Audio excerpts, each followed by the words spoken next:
Nate abaana ba Mukama mwenna abatugoberera mu misomo gyaffe gino mu mwaka guno tuli ku ky'okuyigako kyaffe kigamba nti ekitiibwa ekiva mu kweyimirizaawo. Waliwo agattako nti ekitiibwa ekiva mu kwevunaanyizibwako, ekyo nakyo nkyagala ekiva mu kwevunaanyizibwako nti omuntu n'omanya nti nze nina okwetwalako obuvunaanyizibwa obwange buleme kubeera nga ate mbufuula bwa mulala, ti omulala yalina okubeera nga yanvunaanyizibwako, naye ebyo ebinvunaanyizibwako mbeere nga nze mbitwalako obuvunaanyizibwa sobole okweyimirizaawo. Ntera bakubiriza nti bw'obeera nga ogoberera emisomo gino naye ng'olina egyakuyitako, kyoba olina okukola ku subscribinga n'osobola okufuna emisomo gyonna nga bwe giri. Ate ku mmwe abasobola okugenda mu inbox yange kirungi n'ombuulira egyo egyakuyitako n'osobola okubeera nga ngikuweereza tuyigire wamu. Ate bw'oba olina omuntu gwe wandiyagadde ebintu bino naye okubeera nga biyigira wamu naffe, gumuweereza omusomo, muweereze link naye asobole okubeera nga ayigira wamu naffe. Tuli ku kitundu kati eky'omwenda nga tuyiga ku ekitiibwa ekiva mu kweyimirizaawo, mu kubeera nga nsobola okweyimirizaawo.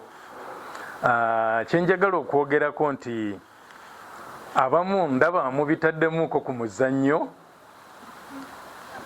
batera okwogera nange mubitaddemuko ku muzannyo, n'okusingira ddala mmanyi nti buli lw'oyogera ku bwavu n'obugagga waliwo engeri omuntu gy'awulira nga kimukoonyeeko, bwe ganaabeera nga teyandyagadde nnyo okyogera oba oli awo nga bw'okyogera. Naye tukkaanye nti ebigambo bino bye njogera mbijja mu byawandiikibwa era nga Mukama yabiteekamu tusobole okubeerako ne kyetuyiga, tuyige nti tuliwo mu bulamu buno nga tusobola okweyimirizaawo. Kyekyokuyigako kyaffe kino. Saagala twematiririze mu mbeera emu oba endala, naye tukkirize ki ekigambo kya Mukama kye kitugamba. Era kyenjagala okubakubiriza kye kino nti tuleme okuvvuunulanga obubi ebyawandiikibwa. Pagamba ekyandiikibwa ne tukivvuunula nga tukijje mu mbeera yaakyo, naye tulemenga okuvvuunula obubi ebyawandiikibwa, naye tutwale okuteesa kwa Katonda kwonna okukwata ku kweyimirizaawo. Sinnaba kujjayo kuteesa kwa Katonda kwonna. Kye tuyita okuteesa kwa Katonda kwonna kwe kujjayo ekigambo kya Katonda kyonna ekikwata ku nsonga eyo gye tuba twogerako.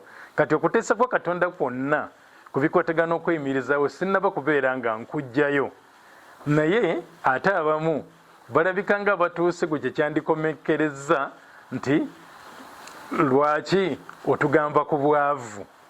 Bannange sibagamba ku bwavu, naye mbagamba nti Mukama Katonda yateesa nti abantu tusobole okweyimirizaawo mu bulamu buno. Mu Bikolwa y'Abatume essuula eya 20 olunyiriri lwa 27 mwenzijja ekigambo kye kiga nti okuteesa kwa Katonda kwonna. Pawulo yali ng'ayogera n'ategeeza abaali bamuwuliriza n'agamba nze sseekekanga. Yali ayogera n'abakadde ba Efeso, Bikolwa y'Abatume essuula 2, n'agamba sseekekanga okubabuulira okuteesa kwa Katonda kwonna. Nange njagala mbeere nga mbabuulira okuteesa kwa Katonda nga bwe kuli ku bikwatagana n'okweyimirizaawo mu bulamu buno. Naye eriyo abamu nga bwe ŋŋambye abitaddemu omuzannyo, ng'omulenzi omu eyali anvugako ku boodabooda bwe yateeka mu bintu omuzannyo. twali tuli nali ndi ku bodaboda omulenzi anvugako ne mugamba munnange omulimu guno nga bw'ogukola nti ofunamu akasente naye kandowooze nti akasente koofuna tokakwata te n'okatwala mu kubeetinga bino bye bakola ebya sports betting ebyemizannyo okukawa omuyindi ne mugamba nti kansubire nti kasente koofuna tokatwala wa muyindi ate n'okamuwa nawabeera nga ye yafunamu ng'ate gwe omenyekera bwereere kati nanziramu bw'ati simanyi oba yali amanyi nnyo bayibuli naye yanjigirayo olunyiriri luli mu Matayo 25 olunyiriri lwa 29 nanjigirayo olunyiriri ate nga alumanyi na bulungi naŋŋamba nti bayibuli etugamba nti kubanga buli muntu alina aliweebwa era aliba na bingi naye atalina aliggibwako na kiri ky'ali nakyo kati naŋŋamba nzikwata nenzitwalira omuyindi naye ntuukiriza lunyiriri olwo tiye omuyindi alina ebingi nze atalina bingi nze nina okumuwa kaakati omulenzi oyo nze namubala nti ebyawandiikibwa bizanyiddemu buzanyizi kubanga ekyawandiikibwa si kye kyali kikugamba tekyagamba ggwe nti kwata akatono koolina okawa omuyindi naye mu bwenzize nga mpulira abamu nga mwanukula mulina ebyawandiikibwa bingi nange mbimanyi mu bayibuli bye tujjayo okubeera nga bitumatiririza mu mbeera emu nga bitumatiririza mu mbeera emu naye tubeera tetusobodde kubeera nga tufuna okuteesa kwa Katonda kwonna ku nsonga eyo kyetuva tubizanyiramu kati kambaweyo ku nnyiriri ezimu entonoko abantu abamu ze bajjayo batumatiririze mu mbeera emu. Yakobo essuula ey'okubiri olunyiriri olw'okutaano abamu balusoma era ne baluvvuunula ng'oba oliawo naye bw'oyinza okwagala okuluvvuunula luga nti muwulire baganda bange abaagalwa Katonda teyalonda abalina obwavu obw'omu nsi okubeeranga n'obugagga obw'okukkiriza n'okusikira obwakabaka bwe yasuubiza abamwagala kati nga oli ayinza okujja olunyiriro naga nti obugagga obw'okukkiriza Mukama yalonda abalina obwavu obw'omu nsi okubeera nga babeere n'obugagga obw'okukkiriza era n'okusikira obwakabaka obwebwo bye yasuubiza bamwagala. Bw'obeera ng'oggyeyo okuteesa kwa Katonda kwonna tulaba abasajja bangi abaali abakkiriza nga bakkiririza Mukama waffe nga bakkiririza mu Katonda waffe nga baali bakkiriza nga baali batuukirivu nga baali bagagga. Yobu y'omu ku bo bayibuli emwogerako nti yali omusajja atya Katonda nga mutuukirivu nga mwegendereza nga yeewala ekibi naye ate nga mugagga. Kati kitegeeza nti Yobu ye yali tateekeddwa kugenda mu ggulu olw'okuba yalina obugagga. Ibulayimu jjajja w'abakkiriza yali musajja mugagga naye ng'era naye mutuukirivu ng'era akola ebyo Katonda by'ayagala. Waliwo n'olunyiriri olulala nalukandujjeyo nnyingi abantu ze bakozesezza okundaga nti bw'obeera omwavu kisingako obulungi kubanga ojja kusobola okusikira obwakabaka obw'omu ggulu. Eriyo nno ne lwetunyoola olugamba nti beesiimye abaavu mu mwoyo. Fe abamu ne tukivunula nti obwavu mu mwoyo kitegeeza bwavu mu nsi. Nedda, obwavu mu mwoyo kirala. Naye kati waliwo kino ekyawandiikibwa kiri mu Ngero essuula ya 23 olunyiriri olw'okuna n'olw'okutaano luga nti teweekooyanga kuba mugagga, va mu magezi go ggwe oneekalirizanga amaaso go ku ekyo ekitaliiwo kubanga mazima obugagga bwefunira ebiwaawaatiro ng'empungu ebuuka mu bbanga. Oli n'ajjayo n'agga nti munnange bayibuli etugamba teweekooyanga kuba mugagga, va mu magezi go oneeraliikiriranga ekyo ekitaliiwo kubanga mazima obugagga bwefunira ebiwaawaatiro ng'empungu ebuuka. Nzikiriziganya n'olunyiriri olwo oba n'ebyawandiikibwa ebyo byonna naye kyenjagala tumanye nti tetukozesa lunyiriri lumu lwokka bwe ruti ne tuzimbirako enjigiriza erina okugobererwa. Naye bwe tubeera bakuzimba njigiriza erina okugobererwa, tukwata ebyawandiikibwa byonna nga Katonda bw'abikozesa okwogera ku nsonga emu, byonna ne tubitunuulira ne tulyoka tujjamu enjigiriza ey'okugobererwa. Kaakati njagala twebuuze, ye entegeka ya Mukama gye tuli ng'abaana be eri etya? Ayagala tubeere mu bubulwa oba ayagala tubeere nga tulina ebitumala? Ye Mukama kikyatwagaliza? Gwe ku lulwo olowooza Mukama kikyakwagaliza? Ayagala obeere mu bubulwa oba ayagala obeere ng'olina ebikumala? Kati awo wenja okusomera olunyiriri luno oluli mu Yokaana, ebbaluwa ya Yokaana ey'okusatu, ebbaluwa ya Yokaana ey'okusatu olunyiriri olwokubiri. Ngambye olunyiriri olwokubiri kubanga terina ssuula, erina essuula emu yokka. Ebbaluwa ya Yokaana ey'okusatu olunyiriri olwokubiri. Ngenda kusoma enzivunula bbiri ez'Oluganda. Esooka egamba bweti nti munnange omwagalwa, nkusabira okole bulungi ebintu byonna, era obeere mulamu mu mubiri nga bw'oli mu mwoyo. Eyo yenzivunula esooka. Eyokubiri ega nti omwagalwa, nsaba obeerenga bulungi mu bigambo byonna, era obeerenga n'obulamu ng'omwoyo gwo bwe gubeera obulungi.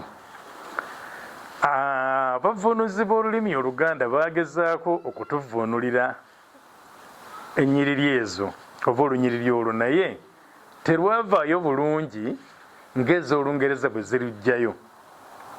Ez'Olungereza zo zitulaga nti Katonda waffe ayagala tubeere nga tuli bulungi mu mbeera zonna ezitukwatako. Nga wano bwage nti nkusabira okole bulungi ebintu byonna. Ayagala tubeere bulungi mu mbeera zonna ezitukwatako.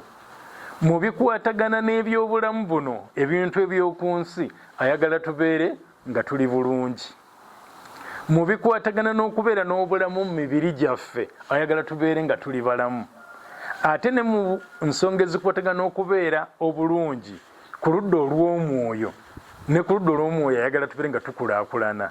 Nga tukulaakulana mu bintu eby'omu nsi ebikwatikako, nga tukulaakulana mu by'obulamu mu mibiri gyaffe ng'obulamu bwaffe bulamu, ate era nga tukulaakulana ne ku ludda olw'omwoyo ng'obulamu bwaffe bw'oludda olw'omwoyo nabwo bulamu ddala. Era emu ku z'Olungereza kangisomeko wano egamba nti I pray for good fortune in everything you do. I pray for good fortune in everything you do, and for your good health, that your everyday affairs prosper as well as your soul. Nsomye Message Bible. Kakati atugamba nti ayagala, Katonda waffe ayagala tubeerenga mu buli katundu konna akakwatagana n'obulamu bwange nga kakulaakulana, nga kagenda mu maaso, nga kali bulungi, nga ndi bulungi mu byenfuna, nga nsobola okweyimirizaawo, nga ndi bulungi mu mubiri gwange, nga ndi mulamu, nina obulamu mu mubiri gwange, siri mu ndwadde. N'ekyokusatu nga ndi bulungi ku ludda olw'omwoyo, nga ntegeera Mukama, nga mmutya, nga mmugondera, nga ntambula nga bw'ayagala. Mu areas ezo ssatu, mu bintu ebyo bisatu, Mukama ayagala tubeere byonna nga tuli bulungi. Sitanjagaliza kubeera bulamu mu mwoyo gwokka nti ku ludda olw'omwoyo ndi bulungi, ntya Mukama, ntambula bulungi, n'aga nti kati ekyo kimala. Nedda, ayagala ku ludda olw'omwoyo nga ndi bulungi, nga nkulaakulana, nga ntya Mukama, nga ntambula nga bw'ayagala. Ate ku ludda olw'omubiri gwange, mu bulamu bwange, nga nina obulamu, nga siri wandwadde. Naye ate ne ku ludda olw'ebyenfuna nga nsobola okweyimirizaawo, nga siyimirirawo ku lw'abalala, ndyoke mbeere nga nina byonna. Era Bayibuli eyongera n'etugamba mu Zabbuli 84 n'olunyiriri lwa 11, tunoonya okuteesa kwa Katonda kwo kugamba ki?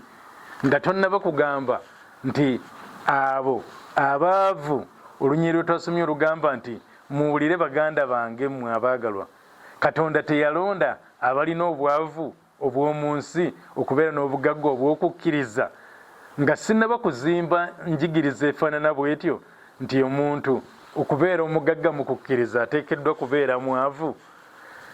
Nina okumanya z'ennyiriri endala ebyawandiikibwa ebirala byo bigamba bitya. Kiri kye nsoose okusoma kyo kya ndagaano mpya. Kati tugende mu ndagaano enkadde naye tulabe ye Katonda atugamba ati oba ekigambo kya Katonda kitugamba tutya ku nsonga ezo.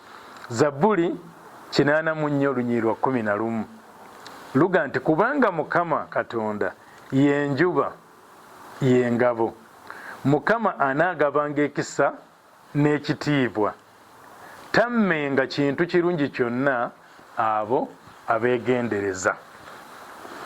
Mukama anaagabanga ekisa n'ekitiibwa, tammenga kintu kirungi kyonna abo abeegendereza. Amakulu abo abeegendereza Mukama tagenda kubamma ekintu kyonna nga kirungi.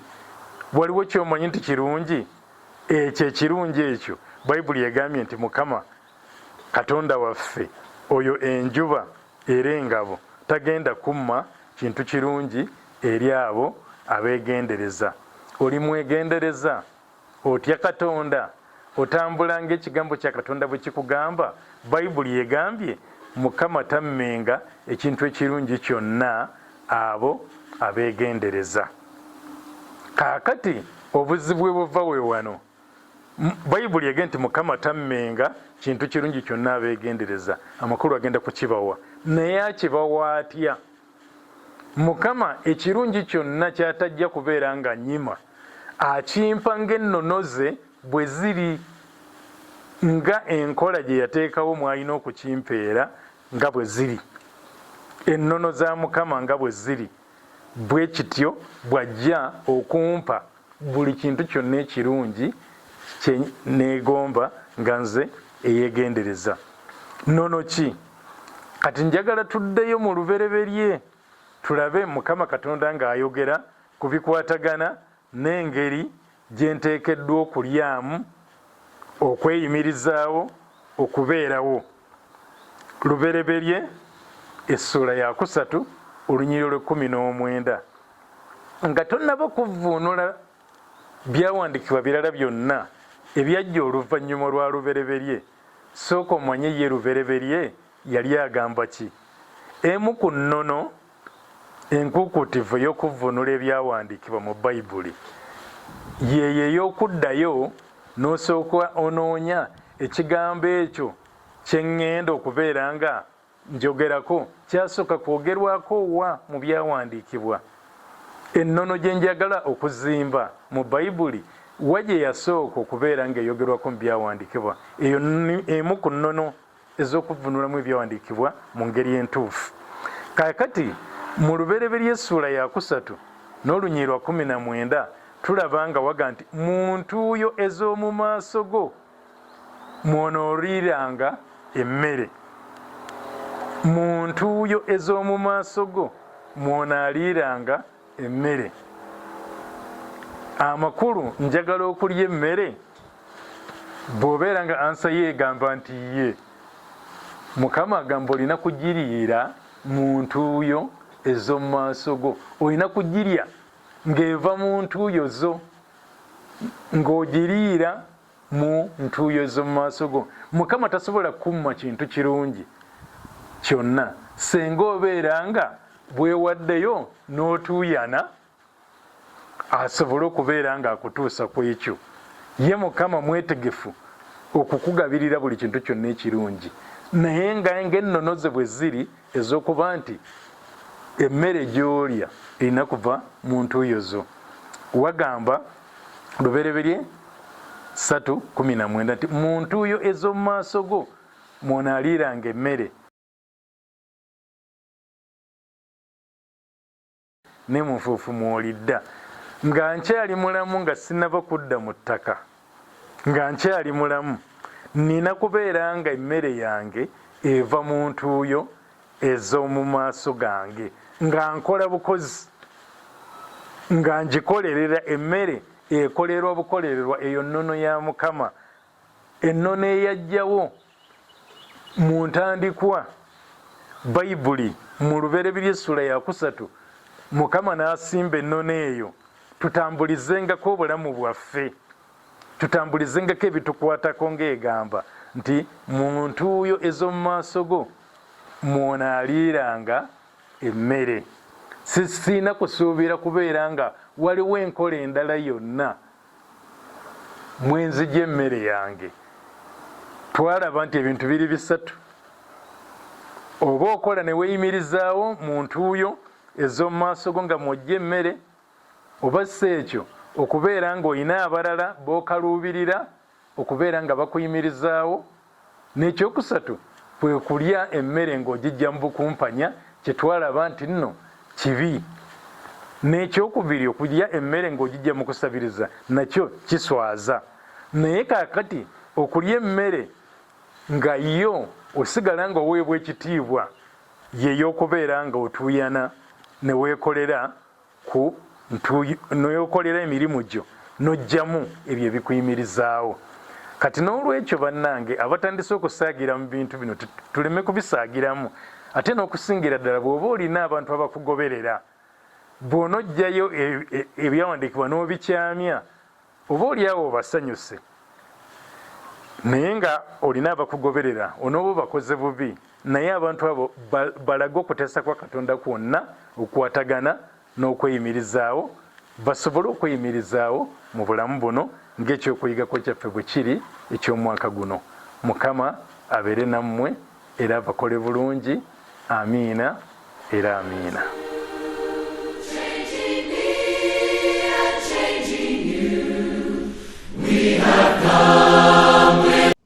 Ekkanisa eya Holy Gospel ekwanjulira School of Leadership Development SOLD ettendekero eryakakasibwa mu kubangula abakulembeze ab'omuggundu. Okuwandiisa kwaffe okwa 2026 kugenda mu maaso ku mitwalo 2 gyokka wano Endejje. Osobola okusoma n'okuwandiika, funa ebbaluwa okuva ew'omusumba wo, jangu ne Bayibuli yo n'ekitabo nga weetegese okuyiga. Okusoma kwaffe kubeerawo buli Luwummula okumala weeks 2 era tusomera emyaka 2 ku ddaala erisooka. Okumanya ebisingawo osobola okuba ku 077 2 Obadde onoonya w'oyinza okuggya ebyobulimi n'ebyobulunzi ku bbeeyi ensaamusaamu ate nga biri ku mutindo. Vines Farm Supplies ky'ekyokuddamu ssemaduuka asangibwa Endejje Bongole okumpi ne Ebenezer Primary School era nga tukola mu byonna ebikozesebwa ku by'okulima n'ebyokulunda. Tuwa amagezi ag'ekikugu, tujjanjaba